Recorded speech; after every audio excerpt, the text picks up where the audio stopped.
I just lean forward to hit record, and when I lean forward, I have to do this is the skin of a killer, Bella.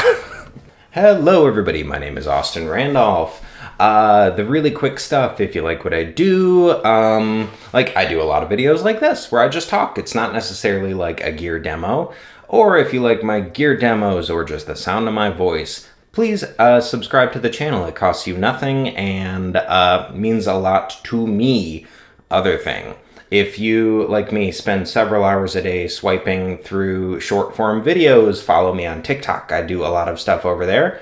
And I think that's all I've got for housekeeping, so let's talk about a little theory I have. And this theory really has kind of come about for two reasons. One, because I went from owning 0 Gibson SGs to owning like 3 and now 2.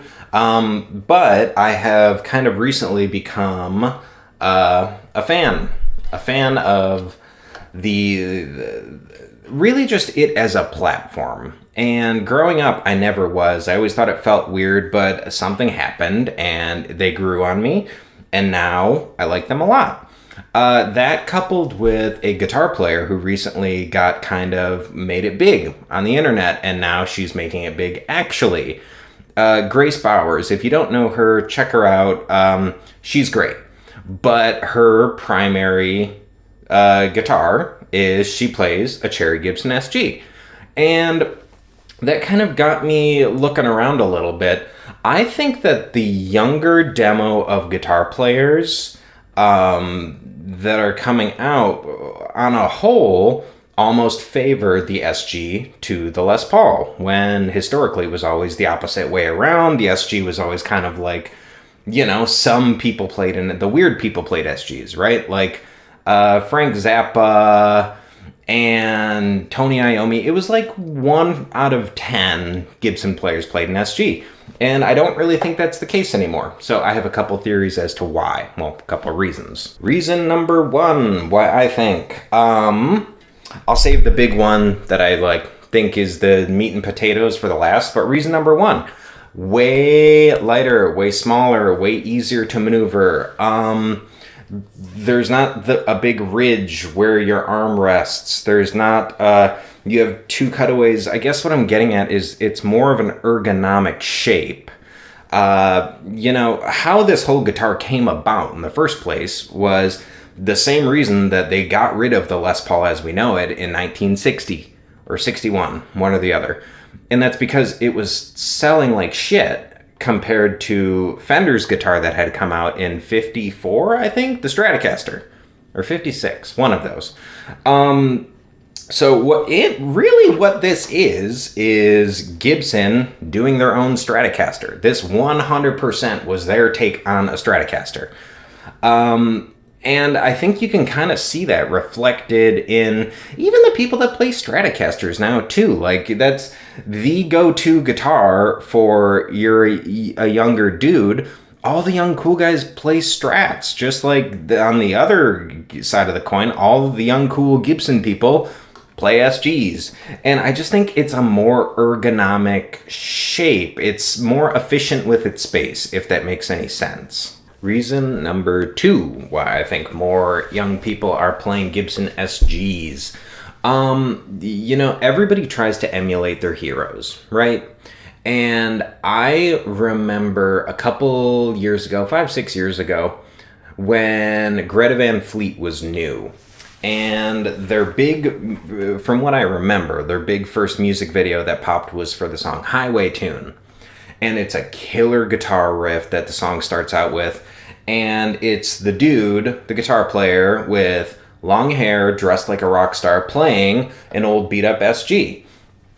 And just like when you see Grace Bowers playing an SG, just like if you grew up watching Pete from Fall Out Boy playing an SG, whether or not you realize it, you're going to aspire to want to be playing, to look like that person. And this shape, it's not hard to want to replicate and to hold this shape. This is a cool guitar. It's always been a cool, kind of crazy looking guitar. And so there are so many examples out there of a famous player, whether it's, if you want to go all the way back, Tony Iommi, or like I said, newer, and you see Greta Van Fleet in a role traditionally, maybe he even sounds a little bit like a guy named Jimmy Page. That's for you guys, but not everybody grew up in my age bracket necessarily where all of the guitar heroes were playing Les Pauls, like, let's say was the case maybe in like the 70s, right? So I think that's a big reason that people don't put enough stock into, is that the people, your guitar heroes who you aspired to be when you were 12, 13 years old, were holding this shape. So that's going to make you more prone to being attracted to this shape. And the third reason, and I really do think the primary reason, it's a big one, and it seems so obvious that it's almost not worth wasting oxygen on, but the SG is really affordable compared to a Les Paul. I mean, really affordable. I think a brand new SG standard right now is $1,600 or $1,700. I think a brand new Gibson Les Paul standard right now is $2,900. That's a big difference, man. I mean, that's... And despite what some people in our wonderful elected whatever are saying about the economy, about how amazing it is right now, I don't know if that's the case. And that makes this a really, really, really desirable thing, even if you're shopping for like a couple-year-old used, right? Like, this is a 2003. So if you're shopping for like 10-year-old used, a little more used, if you're looking in Les Paul territory, everything Les Paul, which is great if you're buying it as an investment. But if you're buying it as an instrument to beat the shit out of, that's not so great. And that hasn't really happened to the SGs yet, outside of the ones from the 60s, which understandably so. But you can find a decade-old, 2-decade-old Les Paul, and you can get, not Les Paul, I'm sorry, SG, and you can get a killer deal on them still, even though it's the standard. It's not a lesser than model, it is just a little old. But because they were always the little brother of the Les Paul, they haven't appreciated like a Les Paul. And if you're 20 and you're working at Wendy's or something, then getting this, like, I got this for $850, man.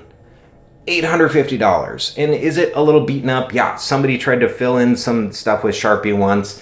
Not ideal. It's covered in buckle rash, but somebody played it and took care of it and loved it.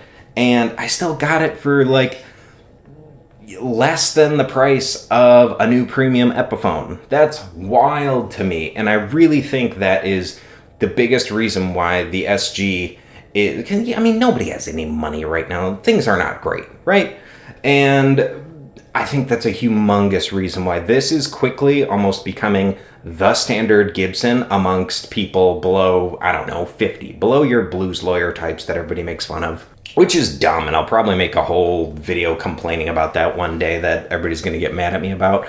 But, I mean, feel free to let me know if you think I'm totally off base. But as I've slowly started becoming an SG guy, and I didn't think I'd be an SG guy, and Grace, like I said, Grace Bowers popped up on my TikTok a few days in a row, and I was kind of like, man, I see a lot more younger people with SGs as opposed to Les Pauls. So this is just me fleshing out an idea. If you think I'm totally off base here and that somehow this is going to always be the inferior little brother of the brand, feel free to let me know down below. If you hate everything I said, let me know down below. However, if you think there's a nugget of truth to what I'm saying, let me know what you think.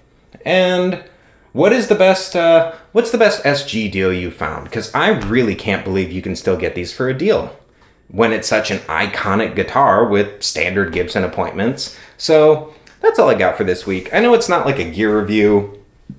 It's not even really like a, whole formed out thesis, but just something I've noticed. And I really do think that if you're below blues lawyer age, 50 years old, whatever. This is your standard Gibson guitar. So that's all I got, everybody. But I'm an SG guy now, apparently. That's all I got. Take care. Have a good week.